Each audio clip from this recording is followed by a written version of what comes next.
बराए मेहरबानी मुझे बेवकूफ मत समझे निशात यशरान। आपने मुजरिम को छुपाया और बेगुनाह को खामोश करा दिया। लेकिन कोई जबरदस्ती नहीं, ये बात तो लड़की की भाभी ने की थी। उसने मुझसे ये कहा कि अगर तुम मुझे ये सब कुछ दे दो तो मैं अपना मुंह बंद रखूंगी। जो कुछ उसने मुझसे मांगा मैंने सब कुछ उसे दे दिया। तुम ही बताओ इसके अलावा क्या जेल करता? भेजना चाहिए था, मैं यही करती। हाँ, तुमने भी तो हामी भरी थी क्योंकि तुम भी करीम के बारे में तो कुछ नहीं जानती थी। अच्छा, तो आप ये बात मानते हैं ना कि वो बेगुनाह है? हाँ लेकिन पहले दिन से वो यही बात कहे जा रहा है मुझे। हाँ लेकिन एक सेकंड रुको, वो भी वही मौजूद था। अगर वहाँ पे कोई गुनाह हुआ था तो दूसरों की तरह वो भी मुजरम है। इसके अलावा उन सब का कहना है कि करीम ने इसकी शुरुआत की थी। गलत है ये। और वैसे भी अगर मैं होती तो सबसे पहले पुलिस स्टेशन जाती। आप तो दुआ दे फातिमा गुल को, दुआएं दे उसे। वो खामोश है अब तक और आपके बच्चों के दिए हुए दर्द को झेल रही है। हाँ ठीक है। बात सुने मेरी, आज के बाद आप हम लोगों को परेशान हरगिज नहीं करेंगे।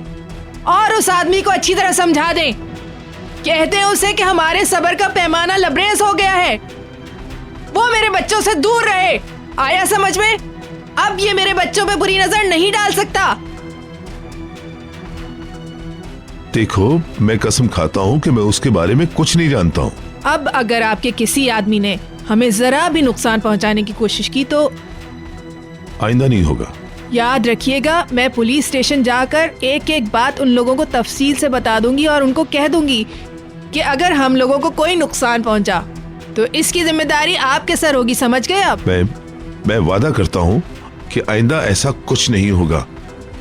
मैं भी इन चीजों से बहुत तंग आ चुका हूँ, मेरा यकीन करो। मुझे इससे कोई फर्क नहीं पड़ता है कि आप क्या सोच रहे हैं। मैं मानता हूँ, मैं भी इस किस्से को यही खत्म करना चाहता हूँ। ठीक है, मुझे आपसे हाथ नहीं मिलाना है। मैं यहाँ पर कोई भाव-ताव या सौदा करने के लिए नहीं आई हूँ। आप अपने दिमाग को सातवें आसमान से जमीन पे ले आए।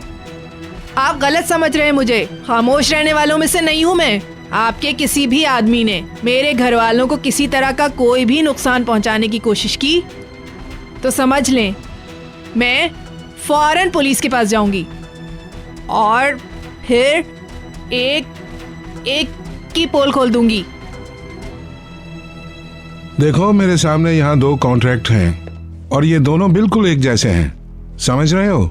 लेकिन उनका मैटर बिल्कुल अलग है। बहुत हो गया, बस करो। मुस्तफा, मैं तुम्हें 5 मिनट बाद फोन करता हूँ, ठीक है? हाँ, बाद में फोन करता हूँ। मुझे बिला वजह यहाँ रोक कर क्यों रखा हुआ है? वो एक मीटिंग में है, उन्हें अंदाजा नहीं था कि तुम आ जाओगे। चलो बैठो, बैठ जाओ। इस बात को अब खत्म करो, तुम टेंशन नहीं लो। मैंने कह दिया जो कहना था। अब कुछ होगा तो जिम्मेदारी आपकी होगी। मैं वादा करता हूँ कि आइंदा ऐसा नहीं होगा। और मैं चाहता हूँ अगर तुम चाहो तो अपनी गांव वाली जमीन मुझे बेच सकती हो। मेरा मतलब है अगर तुम्हें इन जमीनों की जरूरत नहीं तो मुझे बेच दो, बेचना चाहती हो तो। आप मेरी जमीन की बात कर रहे हैं? ख्वाब अच्छा देख लेते हैं आप। ये ख्वाब सच नहीं होगा। हो सकता है कि एक दिन ऐसा हो जाए। हरगिज नहीं, आप भूल जाएं। ठीक है, छोड़ो मुझे।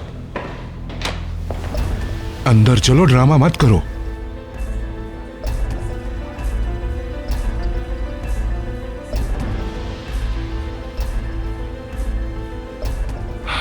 अच्छा, अब समझी। तुम सबके सब एक दूसरे से मिले हुए हो। अल्लाह गारत करेगा तुम लोगों को।